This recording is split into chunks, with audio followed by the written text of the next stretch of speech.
Hello friend, स्वागत है आपका अपने यूट्यूब चैनल टाइम टू स्ट्री में। तो फ्रेंड, इस वीडियो में हम अशोक सम्राट से अभी तक जितने भी क्वेश्चन पूछे गए हैं, सारे के सारे क्वेश्चन इस वीडियो में हम डिस्कस करेंगे। तो आइए शुरू करते हैं। जब बिंदुसार की मृत्यु हो जाती है 273 बीसी में, तो उसका बेटा जो है राजा बनता है 269 बीसी में। ये जो 4 साल का जो गैप क्रिएट होता है, तो ये बौद्ध ग्रंथों के अनुसार ये कहा गया कि बिंदुसार के मरने के बाद अशोक के सभी भाइयों में राजा बनने का एक लंबा संघर्ष चला, और इस संघर्ष के दौरान उसने अपने 99 भाइयों की हत्या कर दी। और 99 भाइयों की हत्या के क्रम में जो है ये 4 साल का जो है गैप क्रिएट होता है। हालांकि सभी ग्रंथ इस बात से सहमत नहीं है। ये बौद्ध ग्रंथों का अपना मानना है कि उसने 99 भाइयों की हत्या कर दी। तो फिर भी आपको इतना जानना है कि 269 बीसी में वो राजा बना, और राजा बनने से पहले वो जो है अवंती क्षेत्र का राज्यपाल था। अवंती राज्य का जो है राज्यपाल था, जिसकी राजधानी उस समय उज्जैनी थी। यह भी क्वेश्चन कई बार पूछा गया है कि अवंती राज्य की राजधानी क्या थी, तो वो थी उज्जैनी। इसके अलावा अगर माँ की बात करें तो इसकी माँ का नाम जो है सुभद्रांगी था। ये इसके पिता का नाम बिंदुसार था, और ये चंद्रगुप्त मौर्य के पोते थे, जिन्होंने नंद वंश के शासक घनानंद को हराकर इस वंश की नींव रखी थी। इसके अलावा इसका एक छोटा भाई था जिसका नाम था तिस। ये इसका सगा भाई था, कहें तो बिंदुसार का ये सबसे छोटा लड़का था। इसके अलावा इसका एक और भाई था सौतेला, और बड़ा भाई था जिसका नाम था सुसीम। और इसकी माँ की बात करें तो इसकी माँ का नाम चारुमित्रा था। सुसीम की माँ का नाम चारुमित्रा था। ये बिंदुसार का सबसे बड़ा बेटा था। और इसके अलावा इसके 98 भाई और थे जिसका नाम वर्णित नहीं है। और बात करें इसके जन्मदिन की, तो ये 304 बीसी में जो है पाटलिपुत्र में पैदा हुआ था। इसके अलावा सबसे ज्यादा क्वेश्चन इसके नामों से पूछे जाते हैं। तो अशोक का पूरा नाम अशोक बिंदुसार मौर्य था। पुराणों में इसे अशोक वर्धन कहा गया। इसके अलावा इसे चक्रवर्ती सम्राट अशोक, जिसका अर्थ होता है सम्राटों का सम्राट, ये उपाधि भारत में किसी के पास नहीं है, सिर्फ अशोक के पास है। इसके अलावा अशोक ने अपना खुद का नाम देवनाम प्रिय बताया, जिसका अर्थ होता है देवताओं का प्रिय।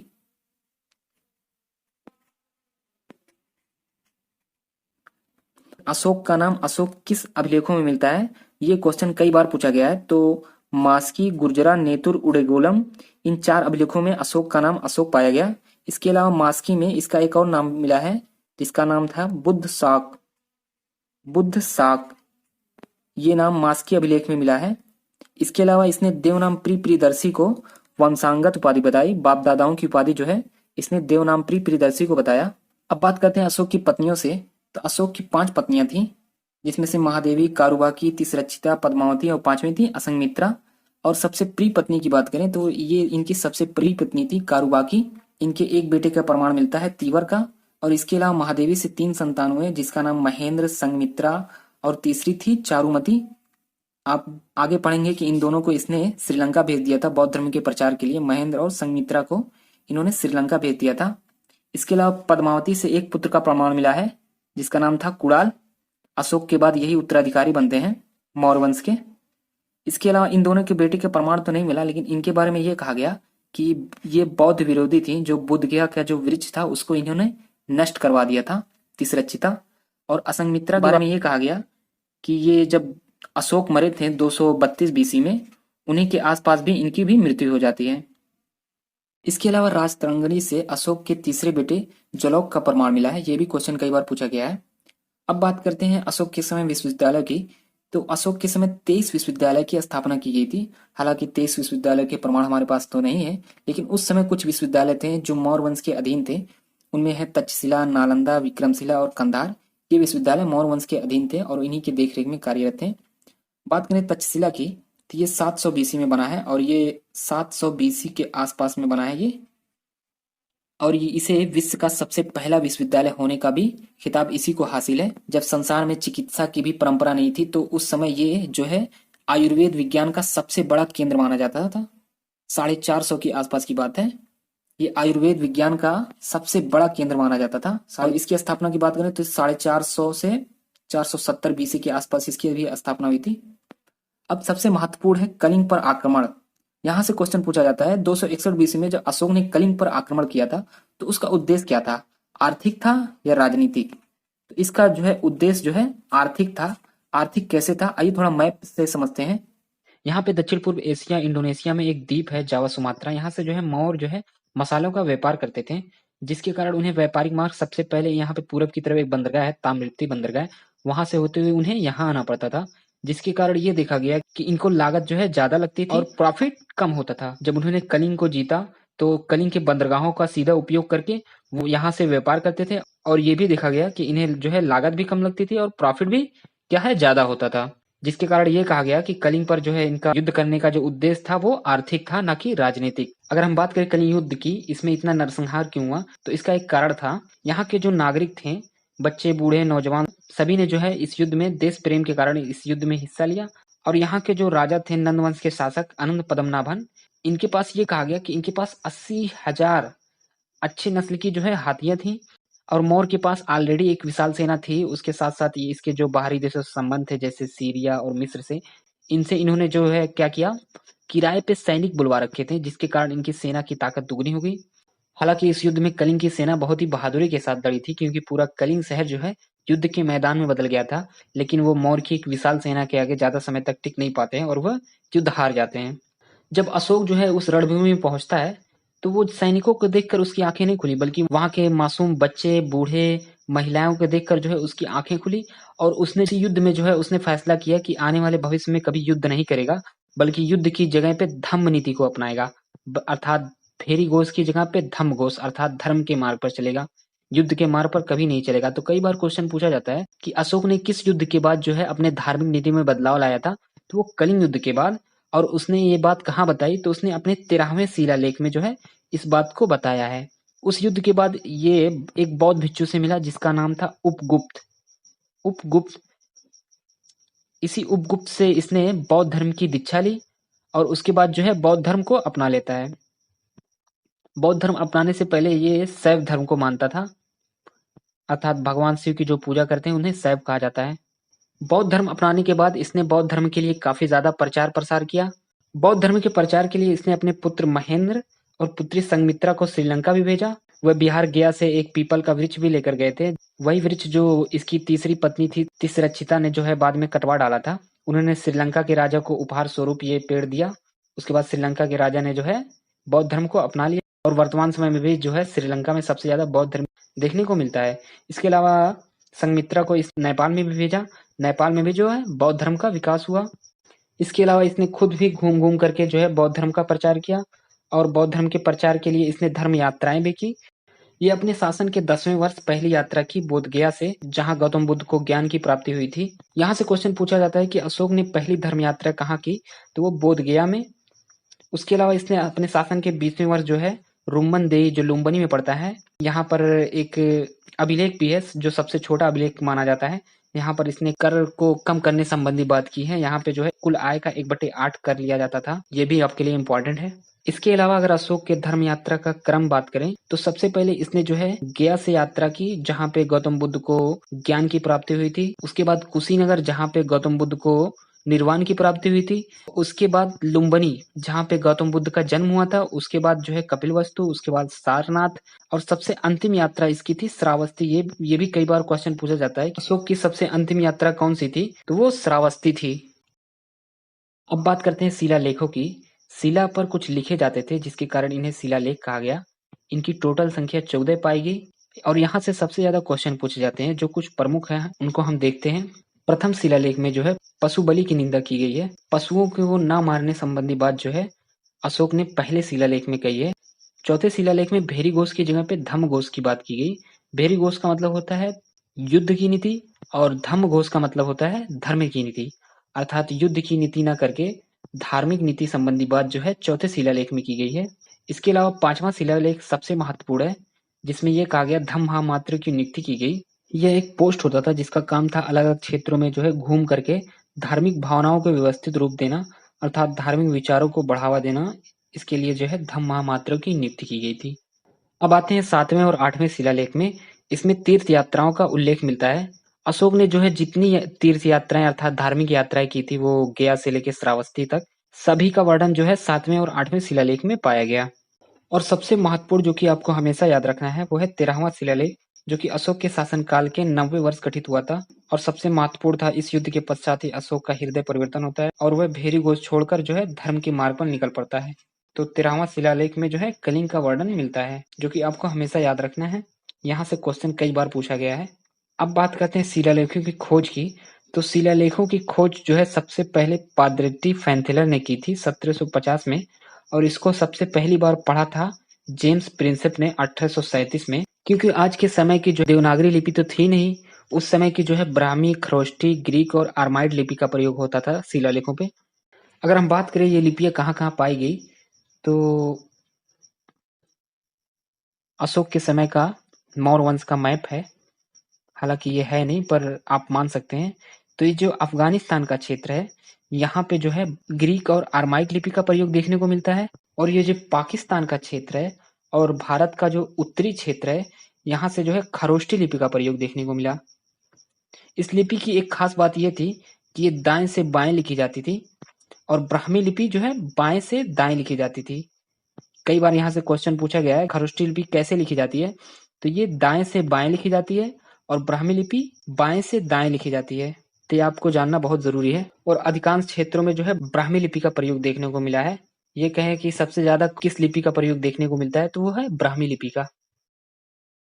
अब आते हैं स्तंभों पर। स्तंभ क्या होते थे, तो ये एक पिलर जैसा होता था। इसके माध्यम से भी धार्मिक सूचनाएं या धार्मिक भावनाओं को प्रचारित करने का प्रयास किया जाता था। इसकी टोटल संख्या जो है 7 पाई गई है। इन सातों स्तंभों को 6 अलग अलग जगहों से लिया गया है। अधिकांश स्तंभ जो है बिहार में पाए गए हैं। इसमें सबसे प्रमुख बात करें तो सारनाथ का स्तंभ है, जहाँ से प्रश्न पूछे जाते हैं। इसकी सबसे बड़ी विशेषता इस स्तंभ पर बना हुआ पशु आकृति, जिसमें चार तरफ से चारों शेर हैं। यहाँ से जो है आपने पढ़ा होगा कि जो हमारा राष्ट्रीय चिन्ह है वो यहीं से लिया गया है, सारनाथ के स्तंभ से। जब हम अपने राष्ट्रीय चिन्ह को देखते हैं तो इसमें किसी भी एंगल से देखने पर जो है 3 ही शेर दिखाई देते हैं। यही कारण है कई बार प्रश्न पूछा जाता है कि राष्ट्रीय चिन्ह में कितने शेर हैं, तो कई बार हम गलत उत्तर दे देते हैं 3, जो कि बिल्कुल गलत है। उसमें 4 शेर हैं और उस 4 शेर वाली आकृति के जस्ट नीचे जो है कुछ पशुओं की आकृति बनी है, जिसमें से घोड़ा, हाथी, सिंह, बैल देखने को मिलते हैं। और उसी आकृति के नीचे एक चक्र है जिसे हम अशोक चक्र के नाम से भी जानते हैं, और ये 24 तीलियों वाला है। ये भी कई बार ऑब्जेक्टिव के रूप में पूछ लिया जाता है। अब बात करते हैं गुहा लेक की। गुहा लेक का संबंध जो है गुफा से होता था। ये आजीवक संप्रदाय के भिक्षुओं को रहने के लिए जो है अशोक ने जो है गुफा का निर्माण कराया था। अगर बात करें आजीवक संप्रदाय की शुरुआत किसने की थी, तो मौखलिक गोसाल ने जो है इसकी शुरुआत की थी।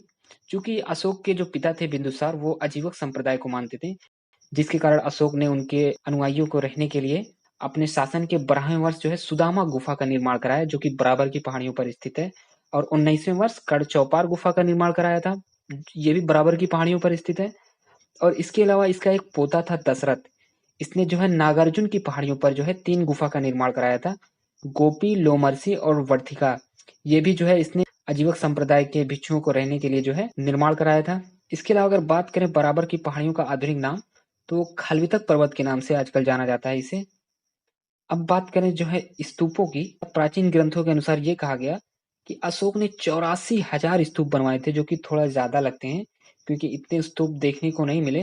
फिर भी हमें सांची का स्तूप जो मध्य प्रदेश में है और भरौत का स्तूप हमें देखने को मिला है। अब बात करते हैं राज्यों की, क्योंकि मौर्य वंश इतना बड़ा था जिसके कारण उन्हें कई राज्यों में बांटा गया। बिंदुसार के समय जो है 4 राज्य थे। जब अशोक ने कलिंग को जीता तो 5 राज्य हो गए कुल। तो उनकी कुछ राजधानियां थी, यहाँ से भी ऑब्जेक्टिव के रूप में पूछ लिया जाता है। तो आइए जानते हैं। ये जो उत्तरा पंथ है, इसकी राजधानी तक्षशिला थी। जब बिंदुसार राजा थे तो उस समय जो है अशोक का जो बड़ा भाई था सुसीम, जो है यहाँ का राज्यपाल के रूप में कार्य करता था। ये भी कई बार ऑब्जेक्टिव के रूप में पूछ लिया जाता है। और अशोक जो है उस समय बिंदुसार के समय जो है अवंती राज्य के राज्यपाल थे, जिसकी राजधानी उज्जैनी थी। और दक्षिणा पंथ की राजधानी स्वर्णगिरी थी। और प्रासी, जिसे पूर्वी प्रदेश भी कहा गया, इसकी राजधानी पाटलिपुत्र थी। हालांकि ये पूरे मौर्य वंश या कहें मगध की राजधानी जो है पाटलिपुत्र थी। जैसे अभी के समय भारत की राजधानी दिल्ली है, वैसे पूरे मौर्य वंश की राजधानी जो है पाटलिपुत्र थी। और अवंती की राजधानी उज्जैनी और कलिंग की राजधानी जो है तोसली थी। अब बात करते हैं विषय की। तो विषय क्या होता है, इन प्रांतों को जो है छोटे छोटे पार्टों में विभाजित किया गया, जिसे विषय कहा जाता था। इस विषय के जो हेड होते थे उसे विषयपति या प्रादेशिक कहा जाता था। और जो प्रांतों के जो हेड होते थे वो राजा के पुत्र होते थे, उन्हें राजन या कुमार कहा जाता था। अभी आपने पढ़ा कि बिंदुसार के समय अशोक जो है अवंती क्षेत्र के राज्यपाल थे। और इसके अलावा विषय के नीचे जो है छोटे छोटे गांव के समूह बनाए गए थे। 10 गांव के समूह को जो है गोप कहा जाता था। और इसका जो हेड होता था वो गोप कहलाता था। इसकी सबसे निचली इकाई थी, वर्तमान समय के अनुसार ही उस समय भी ग्राम थी, जो सबसे छोटी इकाई मानी जाती थी।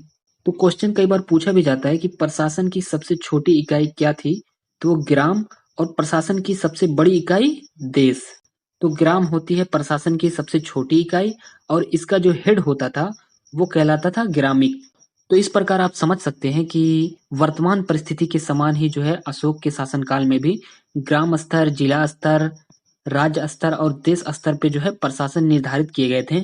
वर्तमान समय में जैसे हमारे देश में कुछ नगर फैले हुए हैं और तो कुछ गांव, तो उस समय में भी कुछ नगर थे जैसे वो प्रमुख राजधानियां। तो ऐसे में नगर प्रशासन को चलाने के लिए कुछ विशेष प्रशासन की आवश्यकता थी। मेगास्थनीज ने अपनी बुक इंडिका में ये बताया कि नगर प्रशासन को अच्छे ढंग से चलाने के लिए जो है 6 प्रकार की समितियां बनाई गई थी और हर समितियों को अपना अलग अलग कार्य दिया जाता था। सभी समितियों में जो है 5 सदस्य होते थे, अर्थात बात करें तो 6 समितियां, 6 गुणे 5 सदस्य बराबर 30 सदस्यों की एक पूरी कमेटी होती थी जो इस नगरीय प्रशासन को चलाती थी। तो कई बार यहाँ से क्वेश्चन पूछा जाता है कि कितने सदस्यों द्वारा मिलकर जो है नगर प्रशासन की देखरेख की जाती थी, तो 30 सदस्यों द्वारा। इसके अलावा कई बार पूछा जाता है कि किसने मौर्य काल के नगर प्रशासन का जो है विस्तृत विवरण दिया है, तो मेगास्थनीज ने अपनी बुक इंडिका में जो है इसका एक विस्तृत विवरण दिया है। अब बात करें अशोक के समय जो है अर्थव्यवस्था की, तो प्राचीन काल से लेकर आधुनिक काल के शुरुआत तक संपूर्ण अर्थव्यवस्था की जो नींव थी वो कृषि ही थी। इस काल में भी जो है सबसे महत्वपूर्ण आधार जो है कृषि ही था और कृषि कार्य से जो है टैक्स प्राप्त करके जो है राजा अपने राजस्व को बढ़ाते थे। अशोक के समय में भी कृषि पर टैक्स लिया जाता था और वो लगभग 1/6 से लेकर 1/4 के बीच जो है टैक्स लिया जाता था और सबसे कम टैक्स जो है रुमनदेही 1/8% लिया जाता था कुल आय का। दूसरा आर्थिक स्रोत था व्यापार, जो कि आंतरिक आसपास के क्षेत्रों में, भारत के क्षेत्रों में किया जाता था और वहीं यूनान के क्षेत्र और मिस्र के क्षेत्र से जो है व्यापार किया जाता था। उसे बाह्य व्यापार कहा जाता था। तो अशोक के समय जो है आंतरिक और बाह्य दोनों प्रकार के जो है व्यापार संचालित थे। उद्योगों की बात करें तो उस समय सबसे ज्यादा प्रचलित उद्योग जो है उस समय का भारत का वस्त्र उद्योग था। ये पूछा जा सकता है कि मौर्य काल में जो है सबसे प्रचलित उद्योग क्या था, तो वो वस्त्र उद्योग था उस समय का। अशोक के समय व्यापार में जो है मुद्रा का प्रयोग जो है देखने को मिलता है। उस समय सोने, चांदी, तांबे के सिक्के प्रयोग किए जाते थे और सबसे अधिक मात्रा में जो है चांदी का सिक्का प्रयोग किया जाता था। अब बात करें टैक्स चोरी की, तो उस समय जो है कृषि पर जो टैक्स चोरी करता था उसे मृत्यु दंड दिया जाता था। अब बात करें प्रमुख बंदरगाह की, तो व्यापार के लिए जो है भड़ौच बंदरगाह जो गुजरात में स्थित है ये सबसे ज्यादा प्रचलित था और पूरब की तरफ जो बंदरगाह है ताम्रलिप्ति बंदरगाह वो पूरब की तरफ सबसे ज्यादा प्रचलित था और ये पश्चिम की तरफ भड़ौच बंदरगाह सबसे ज्यादा प्रसिद्ध था। अब यहाँ से हमने जो अशोक से जितने भी क्वेश्चन बनते थे सारे के सारे जो है इस वीडियो में हमने कवर कर लिया। ये 1 से 2 बार वीडियो देखेंगे सब आपको याद हो जाएगा, किताब भी देखने की जरूरत नहीं पड़ेगी। मैं आपको यही रिकमेंड करूंगा कि इसके बाद जो है बिंदुसार और चंद्रगुप्त मौर्य की भी हिस्ट्री देख ले। इससे जो है आपका मौर्य वंश पूरा क्लियर हो जाएगा। मौर्य वंश से जितने भी क्वेश्चन बनते हैं सारे के सारे आपके क्वेश्चन क्लियर हो जाएंगे। इसका लिंक जो है डिस्क्रिप्शन में आपको मिल जाएगा, तो आप वहां से जाके देख सकते हैं। और अगर वीडियो अच्छा लगा होगा तो लाइक करिएगा और अपने दोस्तों के साथ भी शेयर करिएगा। मिलते हैं अगले वीडियो में, तब तक के लिए धन्यवाद।